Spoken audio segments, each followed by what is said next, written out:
O livro de Eclesiastes faz parte da literatura de sabedoria da Bíblia. E começa com esta frase, as palavras de Kohelet, filho de Davi, rei em Jerusalém. Em hebraico, a palavra Kohelet significa alguém que reúne as pessoas. E nesse caso é para aprender, então é frequentemente traduzido em português como o professor, o mestre. E o mestre supostamente é um filho ou um descendente do rei Davi. E portanto há ideias diferentes sobre quem essa figura poderia ter sido. Muitos pensam que se refere ao rei Salomão, outros talvez a um dos últimos reis da linhagem de Davi. E há ainda quem pense que, na verdade, é um professor israelita que adotou uma identidade semelhante a Salomão para auxiliar no ensino. Qualquer um desses pontos de vista está correto. O segredo é reconhecer que o mestre é uma personagem no livro e é diferente do autor do livro, que permanece anônimo. Então, ouvimos a voz do mestre durante a maior parte do livro. Mas, na verdade, é uma voz diferente, a do autor, que nos introduz ao mestre na primeira frase. E no final, essa mesma voz conclui o livro resumindo e avaliando tudo o que o mestre acabou de dizer. Portanto, o autor é alguém que quer que ouçamos tudo o que o mestre tem a dizer, que nos ajuda a processar a informação que recebemos e formar a nossa própria conclusão. Então, o que o mestre tem a dizer? Bom, o autor resume a mensagem básica do mestre no início e no final, e é tudo revel. Tudo é totalmente revel. A maioria das Bíblias em português traduzem essa palavra, revel, como sem sentido, mas isso não capta bem o âmago da ideia. Em hebraico, revel significa literalmente vapor ou fumaça. E o mestre usa essa palavra 38 vezes no livro como uma metáfora para descrever como a vida é, em primeiro lugar, temporária ou fugaz, como um fio de fumaça. Mas, em segundo lugar, também como a vida é um enigma ou um paradoxo. Como a fumaça parece sólida, mas quando você tenta agarrá-la, não há nada nela. Então, há tanta beleza ou bondade no mundo, mas bem quando você começa a aproveitar delas, surge a tragédia e tudo parece explodir. Bem, todos nós temos um forte senso de justiça, mas coisas ruins acontecem a pessoas boas o tempo todo.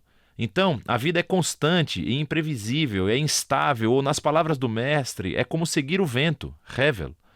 E isso é um pouco deprimente. Então, por que ele está dizendo tudo isso? O objetivo básico do autor é marcar todas as maneiras em que tentamos construir significado e propósito para as nossas vidas à parte de Deus, e ele deixa o professor desconstruí-las. Assim, o autor pensa que passamos a maior parte do nosso tempo investindo energia e emoção em coisas que, eventualmente, não têm significado duradouro. E ele deixa o mestre nos dar uma lição dura da realidade. Você pode ver isso com mais clareza nos poemas de abertura e de encerramento, que focalizam primeiro no tempo e depois na morte. Então, o mestre diz: você pode passar toda a sua vida trabalhando e alcançando grandes feitos, achando que isso dá significado à sua vida, mas você deve parar e considerar o passar do tempo. Porque para todo o esforço humano que existe no mundo, no final de contas, nada muda. Com certeza, desenvolvemos tecnologias e construímos nações que sobem e caem, mas vai escalar uma montanha e vê se ela se importa. Já existia muito antes de qualquer um de nós existir e continuará existindo muito tempo depois de nós. O que quero dizer é que ninguém vai se lembrar de você, nem de nada do que você fez daqui a 100 anos, mas aquela montanha continuará existindo. E as ondas estarão quebrando na praia e o sol irá se levantar e se pôr. E assim o tempo acabará por apagar você e eu e tudo aquilo com que nos importamos. E se isso não é deprimente o suficiente, o mestre também não para de falar sobre a morte durante o livro inteiro, mas especialmente nesse poema perto do fim. Ele diz que a morte é o grande equalizador e torna inútil a maioria das nossas atividades diárias.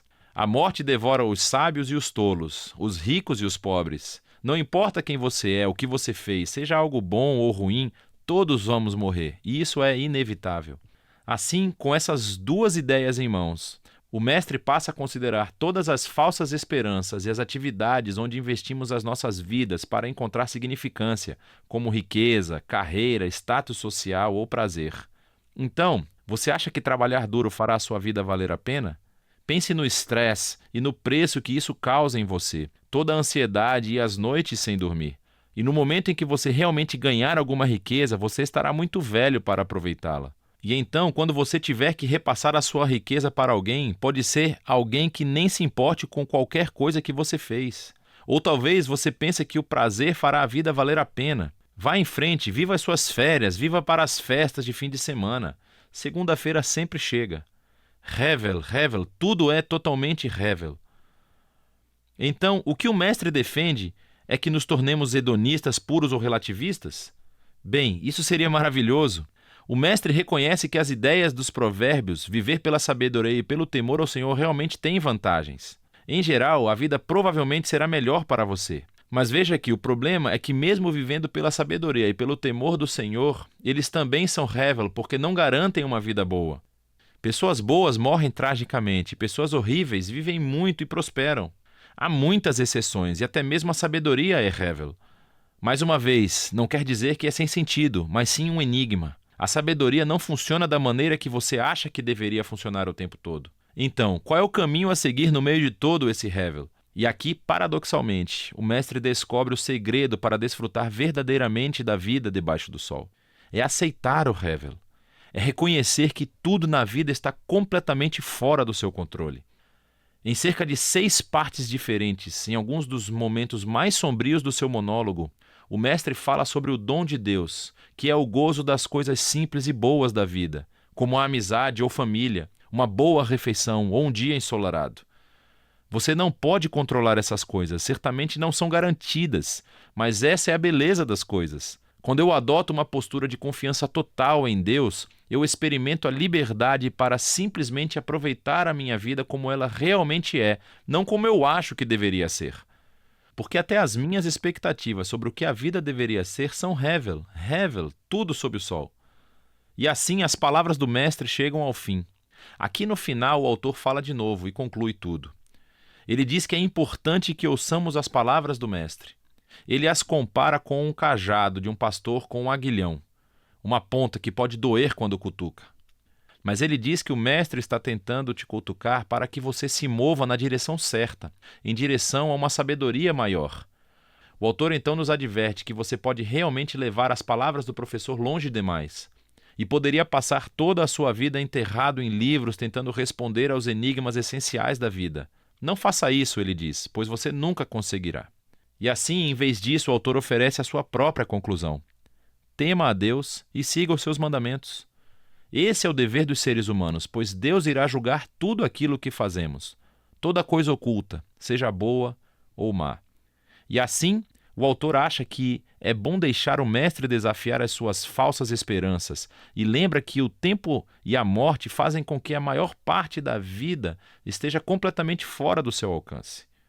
Mas o que dá um verdadeiro significado à vida é a esperança do julgamento de Deus, a esperança de que um dia Deus irá limpar todo o conhecimento e trará a verdadeira justiça ao nosso mundo.